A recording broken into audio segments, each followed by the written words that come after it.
बहुत आगे बढ़े और समय समय पर इस तरह के प्रोग्राम करते रहे, हमारे को बुलाते रहे और बच्चों को आशीर्वाद देने का मौका प्रदान करें। स्कूल बहुत ही बढ़िया है, कोई दिक्कत नहीं है, पिछले 35-36 साल से चल रहा है और अपने वंदे, जय हिंद, जय भारत।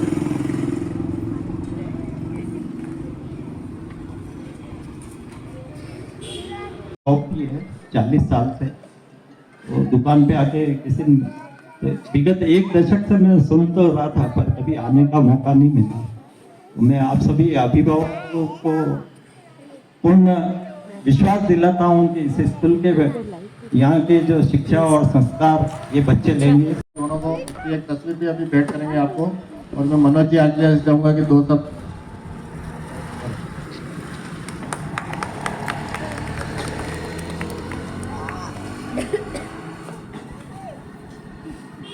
बड़ों को प्रणाम करना छोटों की मानता है, छोटों का सम्मान करना बड़ों की मानता है।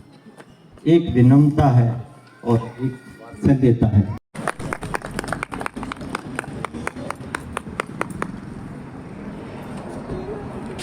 वृक्षारोपण करके पेड़ पौधे नहीं लगाए, पर्यावरण के बारे में नहीं सोचा तो आने वाला समय बहुत ही क्रिटिकल है। ऑक्सीजन के लिए हमको ऐसी दौड़ भाग करनी पड़ेगी कि आप सोच नहीं सकते। ऑक्सीजन बहुत ही कीमती चीज है। ऊपर वाले ने जो चीज बनाई है, पेड़ बनाया, इंसान बनाया, दोनों को वाइस वर्सा बनाया, एक दूसरे का अपोजिट बनाया।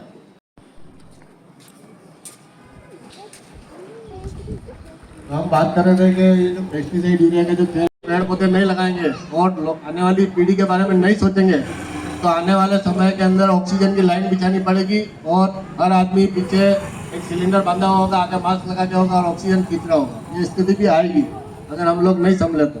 क्योंकि हमारा जो शास्त्र है, जो भागवत है, वो ये बोलती है कि अभी कलयुग का चरण चल रहा है। अगर ये कलयुग जब अपनी पूरी जवानी पे, पूरे यौवन पे होगा, उस समय 75 to 80 डिग्री टेम्परेचर होने वाला है।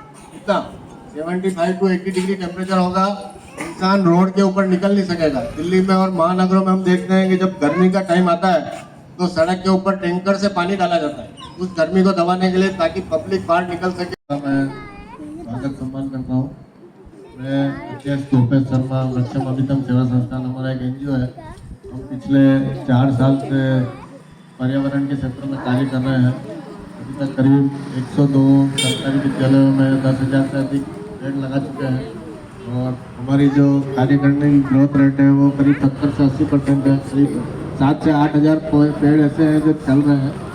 जहाँ पे पेड़ किसी कारण से नहीं चल पाते हैं या सूख जाते हैं या कोई प्रॉब्लम आ जाती है, तो हम अगर सामने से कोई ऑफर आती है कि ये पेड़ सूख गया या नहीं चल रहा है, तो हम उसको वापस से नया पेड़ देके और कोशिश करते हैं कि जितना लगाया है उसको 100% अचीव करने की कोशिश करते हैं।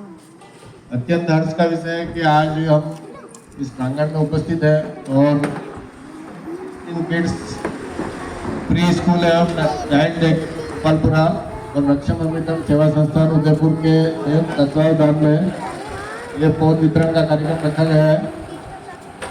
शालिनी मैडम इसकी मध्यस्थ बनी है और इनकी इच्छा थी कि नव वर्ष के अंदर कुछ नया किया जाए और स्कूल को हाईलाइट किया जाए और सभी को पौधा वितरण किया जाए। और इस पौधे को ले जाके आप अपने घर पे गमले में या ज़मीन पे अगर लगा सकते हैं तो लगाइए। कोई भी पौधा, जैसे ये नन्हे मुन्ने बच्चे हैं, ये पौधा भी बच्चे की तरह ही है। जैसे बच्चे को पाल पोस के बड़ा किया जाता है, जो किड्स में किया जा रहा है, उसी तरह से ये पौधे जो हैं छोटे, जो काली थैली के अंदर दिख रहे हैं आपको, ये भी हमारे नन्हे मुन्ने बच्चे हैं। इनको भी पाल पोस के, सीख के, जैसे बच्चों को बड़ा कर रहे हैं वैसे इनको भी बड़ा करना पड़ता है।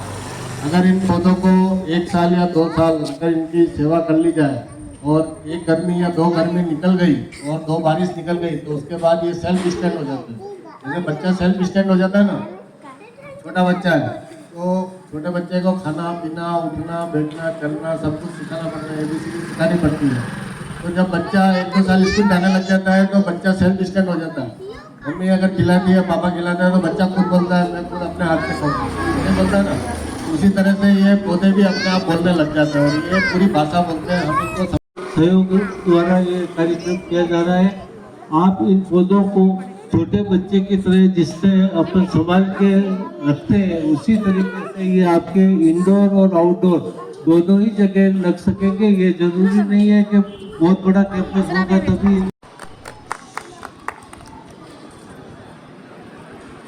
इसके बाद